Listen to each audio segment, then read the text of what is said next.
We're seeing in the data that wetlands are those areas that aren't performing as well. Some of the data is showing us that yes, you can still get a yield off it, but you're still having to spend quite a bit of money in those areas, and it's weighing up whether that's really worth it in your overall scheme of your business. So yeah, it's interesting from a land care perspective in terms of what might incentivise farmers to perhaps stop cropping wetlands and how we might work with them going forward in terms of that.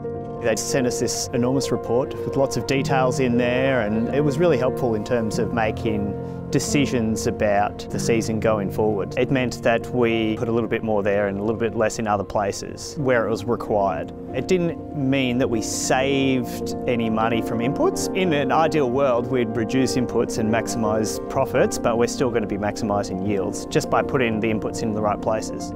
Yeah, it's been really good, interesting really. Variation in the paddock was massive. We had pHs from 4 up to sort of 5.5, 6. And then in the little paddock we had high pH, so we really didn't have to do anything much to that paddock. We are saying that there's spots in the paddock that we know we're beating our head against the wall. We can see it visually, we can see it in the maps that we need to alter what we're doing, but the approach that we're applying to the other 95% of the paddock is paying dividends for us.